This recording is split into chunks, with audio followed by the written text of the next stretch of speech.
Hey, what's happening, YouTubers? Welcome to another edition of McFarlane Toys Tuesday here on the PacPhotos channel. And tonight's unboxing video is of the new DC Multiverse Red Hood from the upcoming Gotham Knights game. And I just picked this up recently from GameStop.com. I believe it's still on there, and I think it's on sale. I'll leave a link in the description below. But anyways, like we always do, let's get started with the box art first. So on the side of the packaging, you see the Gotham Knights logo up top, Red Hood on the side, and Gotham Knights underneath it. And then on the back of the packaging, you see the full artwork of Red Hood, and then other figures from the DC Multiverse line from McFarlane Toys. I do find it kind of ironic, though, that they didn't put the other Gotham Knights figure on there, like Batgirl or Robin or Nightwing. And that's enough about the box art. Let's go ahead and get Red Hood out of the box. And here's Red Hood out of the packaging. Let's take a look at his accessories first. And as usual, just like with every single McFarlane Toys that they come out with, it comes with that little base plate stand. And while he doesn't come with guns, he does come with additional sets of hands that are doing like the gun motion. And of course, just like with every single DC Multiverse figure, he comes with a trading card. The centering's off, so no PSA 10. Damn. And on the back of the card's a little read-up on the Red Hood, aka Jason Todd. Feel free to pause it if you want to go ahead and read it. Alright, now let's take a look at the figure itself. And I can tell you firsthand, just by taking it out of the box, there are stuff about this figure that I strongly dislike. But I'm going to start with the pros.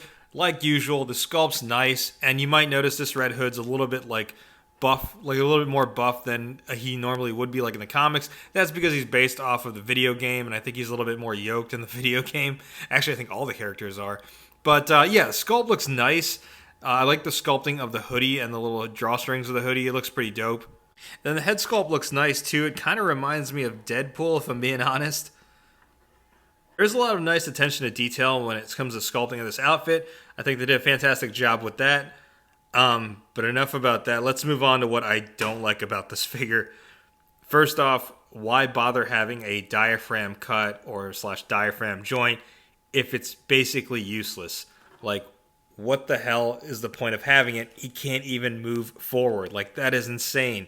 Like, why have that cut? The only thing you can do with that diaphragm joint cut is just move him up, like move him back like that. Like, what the hell? What's the purpose of that? I mean, like, he can't even crunch his ab forward. That's such a useless articulation. I would rather they just put a solid piece like he did for his damn Spawn figure on the Kickstarter and use this articulation and put it on the thighs, because we need thigh swivel. Because that's another thing. When it comes to his figures, they can't really stand properly. Like, this looks stupid. Like, why is his leg like this? I need to swivel it out, or else he's just going to stand like this with his leg inward or slightly inward. Like, it doesn't make sense to me. There's a lot of stuff when it comes to McFarlane Toys that I don't understand. The one constant is always, oh, the sculpt.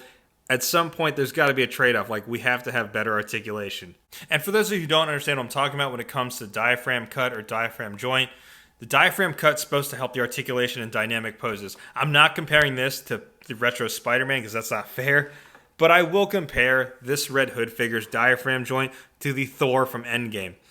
So the way that Hasbro did this, just to show, here's McFarlane Toys' diaphragm cut. You can't do anything with it.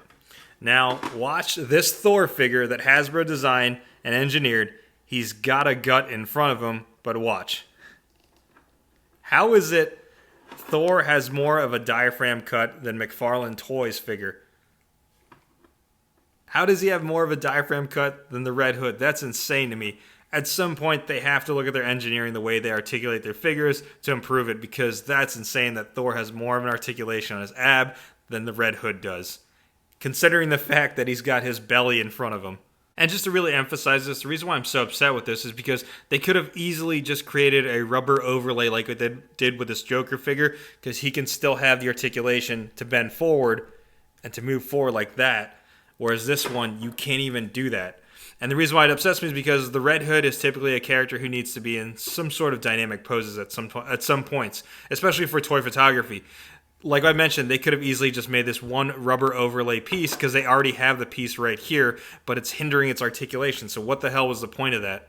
All right, enough of this bullshit. Let's just jump right into size comparisons. And first size comparison, here he is next to some other McFarlane Toys DC Multiverse figures. We have the Arkham Asylum Joker and the other Red Hood figure that was released as a 2-pack with Nightwing. Next size comparison, here he is standing next to some more DC Multiverse figures from McFarlane Toys. We have the Damian Wayne Robin and the Nightwing that came with a 2-pack with the Red Hood. And next size comparison, here he is next to some more McFarlane Toys DC Multiverse figures. We have Batman Beyond and the Flashpoint Batman. And last size comparison, here he is standing next to the Todd McFarlane figure. All right, so my overall thoughts on this figure is it's conflicting.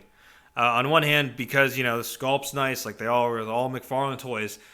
The sculpt is awesome. I was really looking forward to photographing this figure because I think it's a dope design for Red Hood.